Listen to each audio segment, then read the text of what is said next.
একই রাতে পরপর 4টি মন্দিরে চুরির ঘটনায় চাঞ্চল্য গ্রামে। 3টি শিব মন্দিরে ও একটি কালী মন্দিরে চুরি হয় গভীর রাত্রে। পূর্ব বর্ধমান জেলার খণ্ডঘোষ ব্লকের তোরকোনা গ্রামের ঘটনা। গ্রামের শ্রী শ্রী সিদ্ধেশ্বরী কালীমাতার মন্দির, শ্রী শ্রী রামেশ্বর জিউ মন্দির, তোরকোনা বারোয়ারি শিব মন্দির এবং শ্রী শ্রী রাজেশ্বর মন্দিরে চুরি করে চম্পট দিল চোর। মন্দির সেবায়েত শ্যামল কুমার দত্ত এবং আলপনা চক্রবর্তী বলেন, মা কালীর এবং শিবের সোনার চোখ সহ রূপোর চোখ, পৈতে, জিভ, ত্রিশূল, বেলপাতা, সাপ চুরি করে নিয়ে গেছে চোর। শ্যামল দত্ত আরও বলেন, সাত সকালেই এক গ্রামবাসী তাকে বলেন যে তাদের কালী মন্দিরের দরজা খোলা এবং লাইট জ্বলছে। ছুটে গিয়ে তিনি দেখেন সত্যিই মায়ের মন্দিরের দরজা খোলা, লাইট জ্বলছে, দরজার চাবি এবং হাঁসকল ভাঙা হয়েছে। তারপর নজরে আসে মায়ের এবং শিবের চোখ সহ অন্যান্য জিনিস নেই। দুপুরের পুজোর আগে প্রতিটি মন্দিরে পঞ্চগব্য করেন মন্দিরের পূজারীরা। তারপর পূজা করা হয় দেবদেবীদের। পরে সিসিটিভি চেক করে দেখা যায় রাত্রি প্রায় 12:30 নাগাদ দুজন ছেলে তাদের বাড়ির পিছনে গলি দিয়ে চলে যাচ্ছে। কুকুরে প্রচণ্ড চিৎকার চেঁচামেচি করছিল। সেই সময় আন্দাজ করা যাচ্ছে যে তখনই চুরি করেছে চোরেরা। পুলিশকে বিষয়গুলি জানানোর পর পুলিশ আসে এবং মন্দিরগুলি ঘুরে দেখেন এবং সিসিটিভি ফুটেজ নিয়ে যায় পুলিশ। থানায় লিখিতভাবে অভিযোগ জানানো হয়েছে।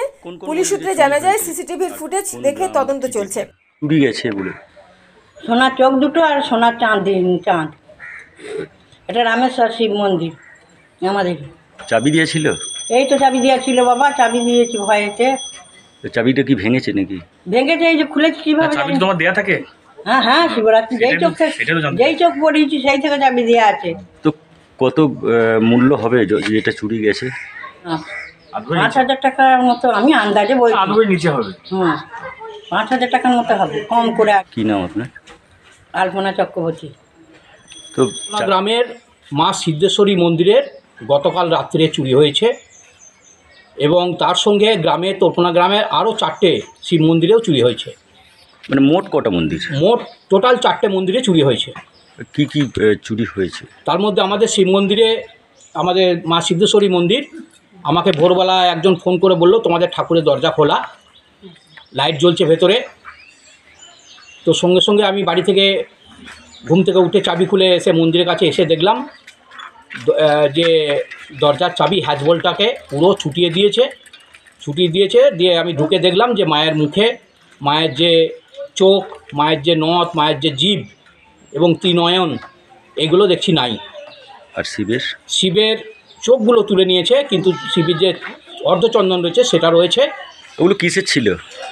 মায়েরগুলো ছিল সবই সোনার, আর শিবের চোখগুলো ছিল রূপোর। মায়ের দুটো চোখ সোনার ছিল, মায়ের ত্রিনয়ন ছিল সোনার, জিভ ছিল ইত্যাদি যেগুলো ছিল ওগুলো সোনার।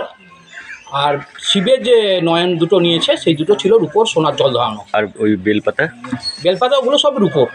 আর পাশে আর একটা আমাদের সরকার বাড়ির শিব আছে পাশে, রাজেশ্বর মন্দির, ওইখানেও নিয়েছে।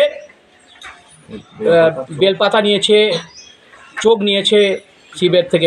ওগুলো কিসের ছিল? ওগুলোর উপর। আর কোন কোন? আর আমাদের যে সোলানার যে শিব, ওখানে ছিল সাপ ছিল, ছিল পৈতে ছিল, পিতলের পৈতে, সাপ, চোখ ছিল, ওগুলোও খুলে নিয়েছে। ওগুলো কি সোনার? না, ওগুলো সব রূপোর। আর গ্রাম ভেতর আর একটা রামেশ্বর মন্দিরে, চক্রবর্তী যে রামেশ্বর মন্দিরে, ওখানেও দেখনু সবাই একে খবর এলো, ওখানেও চুরি করে নিয়েছে। রিসেন্ট শিবরাত্রি হয়েছে, ওরা গয়না টয়না কিছু দিয়েছিল, সেগুলো কিন্তু চুরি হয়ে গেছে, সবই উপর। আনুমানিক কত টাকার হতে পারে বলে মনে করছে? আনুমানিক আমাদের সিদ্ধেশ্বরীর মন্দিরের যেটা গেছে, এর আগে গেছিল বহু টাকা চলে গেছিলো। মায়ের সবই পড়ানো ছিল অনেকবার, 3বার। তার মধ্যে মাঝে যেটা একবার হয়েছে, বছর 5-6 আগে যেটা একবার হয়েছে, সেটা বহু কিছু গিয়েছিলো। পুলিশ এসেছিলো, অনেক কিছু গেলো, কিন্তু কিনারা কিছু হয়নি। এবারেও দেখছি, এবার আমরা গয়না খুবই কম পরিয়ে রাখতাম। কালী পুজো রাত্রিরে পড়াতাম, আবার তারপরে খুলে নিতাম। ওর মধ্যে যেগুলো টোকগুলো ছিল সেগুলো খুলতাম না, সেগুলো সবই সোনার ছিল। ত্রিনয়ন সোনার ছিল, চোখ শুনে নাকের নথ ছিল সোনার, এগুলো সবই। না, জিভটা রূপোর ছিল, অনেকটা লম্বা, তো রূপোর ছিল, তাতে সোনার জল ধরানো ছিল। আনুমানিক আমাদের সোনা প্রায় 8 ভরির ওপর সোনা ছিল, এবং রূপোটা অনেকটাই ছিল। রূপো ভরি 4-5 রূপোও ছিল। এই মন্দিরে, সিদ্ধেশ্বরী মন্দিরে এই নিয়ে 5 বার হলো। আমি দেখেছি, আমার জ্ঞান হতে দেখেছি 3 বার। আজকে নিয়ে 3বার। আপনার কি নাম? আমার নাম শ্যামল দত্ত। এই সিদ্ধেশ্বরী কালী মাতার কি আপনার? ওটা আমাদেরই দত্তবাড়িরই ঠাকুর।